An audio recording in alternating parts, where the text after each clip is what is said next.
Hi, I'm Rebecca Thompson Hitt. I'm the founder and executive director of the Consciously Parenting Project, and I'm getting ready to move. I have now 26 days until I have to have my entire house either gone or packed up into a pretty small storage unit. And so I called upon my friend and colleague, Christy Farr. And so if you don't know Christy, I'm so excited to get to introduce you to her. We were radio co-hosts together. We had a show called The True North Parent. And we had so much fun. And it was kind of an accidental thing because absolutely. I wanted you to be my very first guest. And I never left.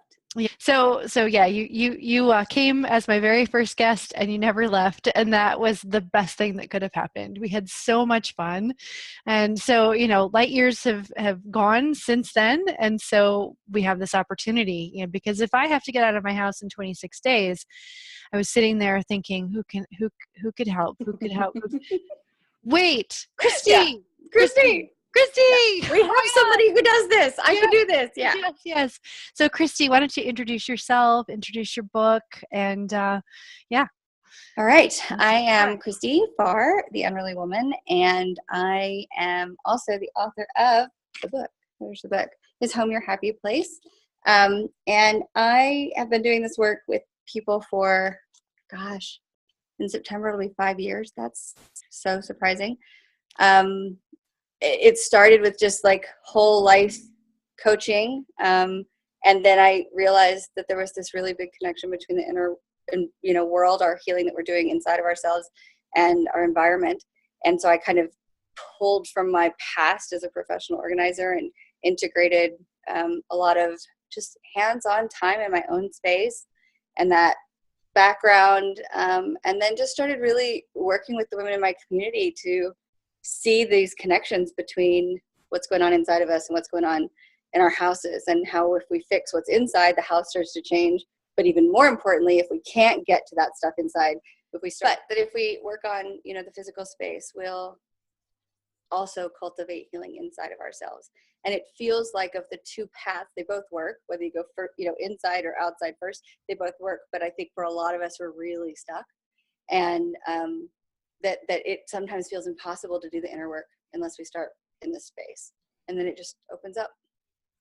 Mm-hmm. Yeah. And I've seen that in my life too. I'm so big on the emotional stuff, and then, right.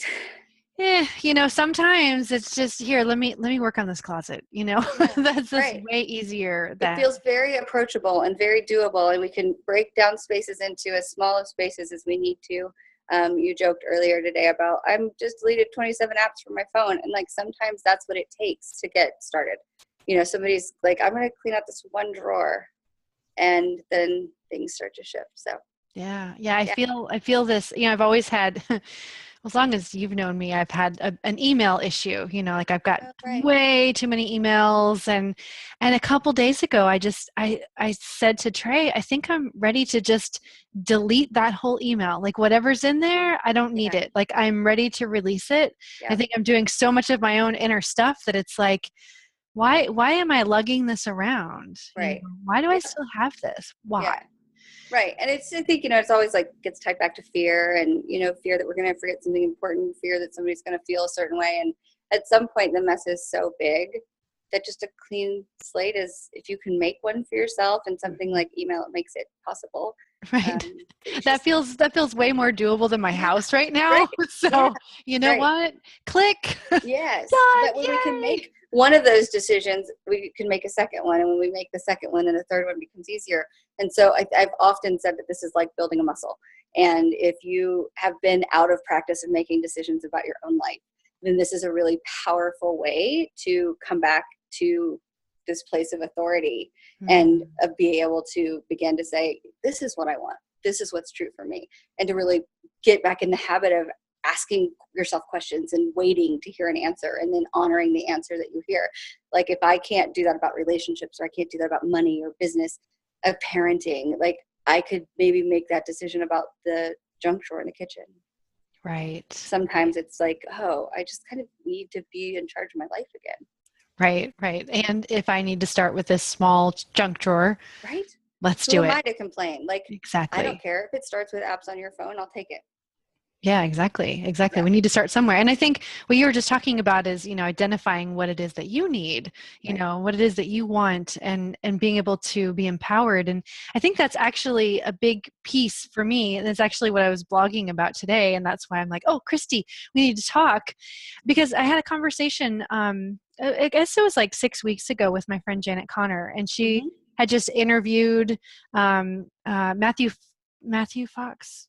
Anyway, she just had someone on a radio show who had sparked this conversation, and it was all about the warriors no and the mystics yes. And that if you don't say no to things, that you're really, you're saying yes to everything, and then you can't really do anything. Then you're overwhelmed. And so it's important to begin saying no. And I finished that. We were on a car ride, and I came home and I sat down, and I was just feeling like this, oh my gosh, you know what? I'm just saying yes to all these things that I don't want to say yes to. Right. And so I need to say no. So what do I say yes to? And what am I saying no to? Right. And so I literally listed them out.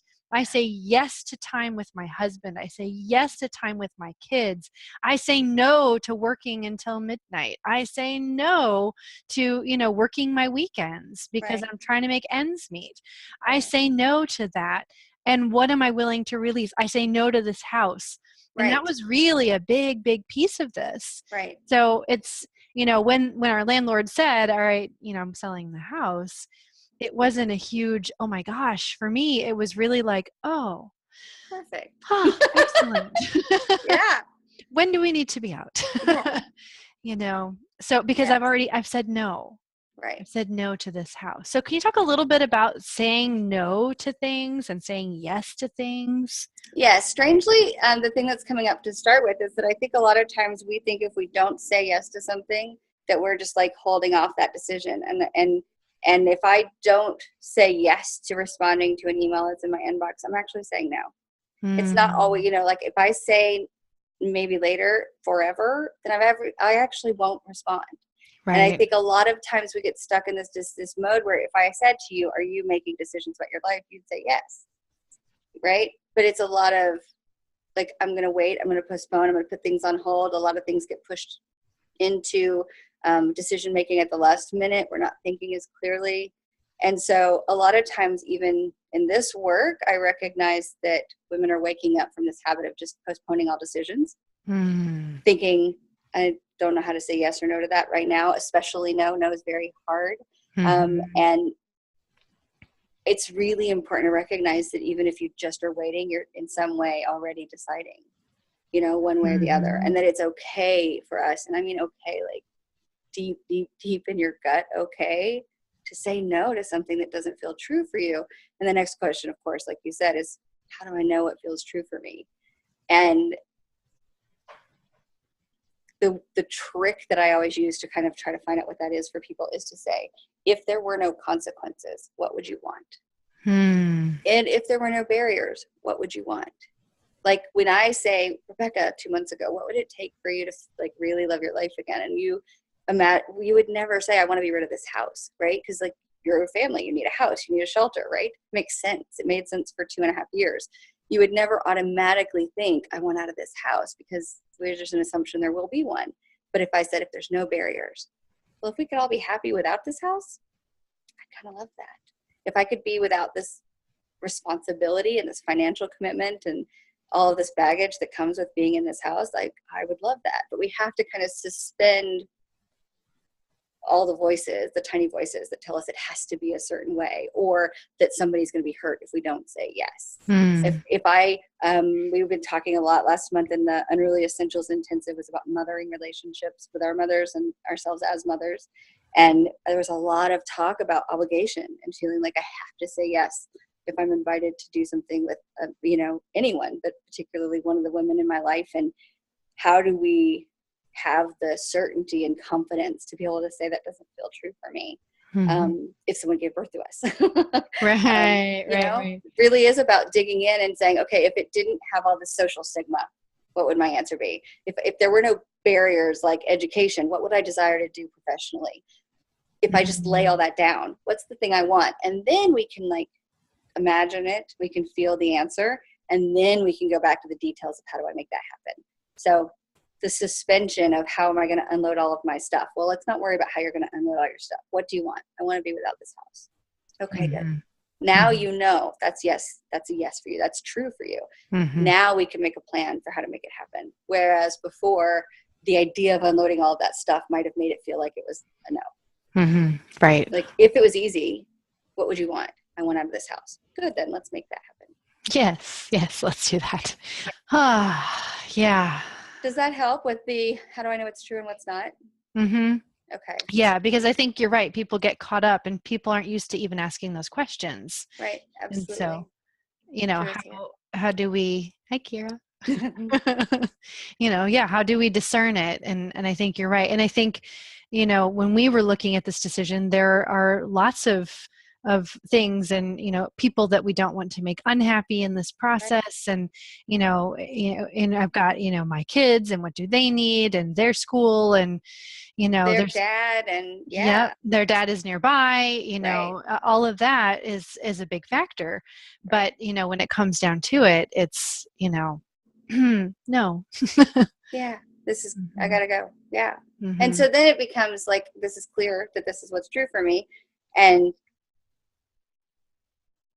I get to look at this stack of things as barriers to maneuver, but I'm not going to let the barriers tell me that this isn't what's true for me.